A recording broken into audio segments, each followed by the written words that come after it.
Hey guys, welcome back to Bible with the Dunns. Today we're studying Nehemiah chapter 1. Let's get started. So, there's a man named Nehemiah, and he lives in Susa. That's also the same place where Esther lived. We are familiar with this place already. Yeah. We were just there yesterday.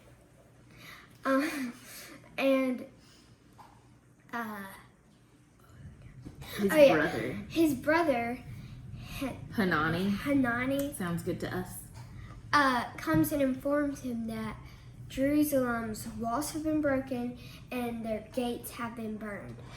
And with that, he was very sad, and he was so sad he started fasting and he prayed to God because he realized we haven't been listening to God at all. And that's right. And he's sad about it, right? Uh-huh.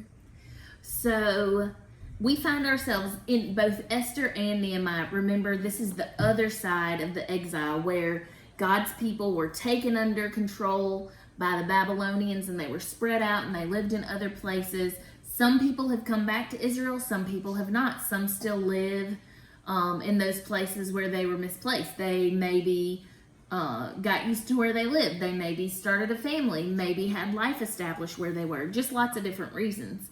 And so Nehemiah, like Esther, also finds herself living in the city of Susa. But Nehemiah gets word from his brother about back home in Jerusalem, and he said they're in trouble. The walls are broken down, the gates have been burned. And so back in that day, that was the security. The walls were security. They would have people watch from the watchtower in the walls. The walls were big. Remember, like Rahab lived in the walls. If we think back to all these cool stories where we can kind of picture in our mind what the walls were like. And so they had crumbled down. They had been destroyed. And I think this was really a wake-up call for Nehemiah. It upset him. It made him sad for his people, and it made him think about where he came from and the history that he and his people had with God. And it made him realize that they were nowhere where they should be in their relationship with God. It made him realize that he had not been following God and obeying him. His family had not been following God, and even worse, their whole people group were no longer following God and obeying God. And so the Bible tells us that Nehemiah was so upset by this, he fasted and he prayed. It broke him. He kind of came to the end of himself through this trial, through this hard time. And he turns to God and he prays for God to forgive him and to forgive his family and to forgive his people. And he recognizes that we have turned away from you, God. And he's just broken over this. And so he prays for God to be with them and to help them to get back to where they should be. He remembers, we're your people, God, and we're not even recognizing you or acknowledging you. And so he talks to the Lord. And that's kind of where this chapter ends. It's mostly his prayer, and it's the intro to what's about to happen. I can't wait to dig into all of that. But my takeaway from this chapter is I love to see someone who is broken.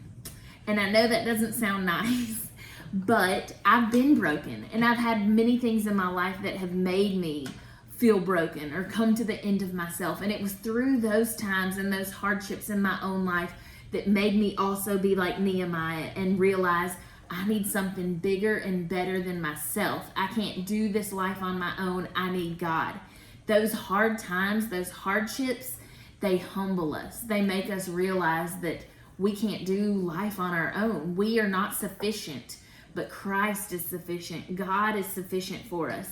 And I love that God used this hard time, this brokenness and this neediness of his very own people, Nehemiah's people also, where they're not safe, they don't feel like, and home is just torn up and a problem. God used this hard time to help at least turn Nehemiah back to him. We're going to keep reading to find out. Hopefully that's the goal, that Nehemiah shares with his family, that he shares with the other Israelites, that they need to turn back to God. And so think back in your own life. A lot of times in our small group discussions and stuff, we talk about the things in our lives that help us to be closer to God or help us to know the Lord better. And so many times it's a hardship or a trial that brought us closer to God. And just think back and remember. Take some time to remember.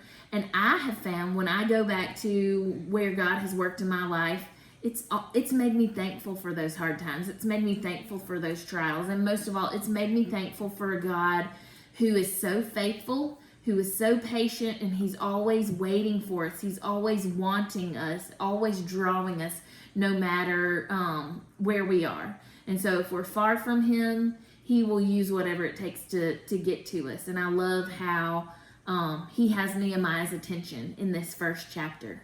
All right, friends, we will continue on and we'll see where this story takes us. Thanks for joining us today. We'll see you guys tomorrow. Bye. Bye.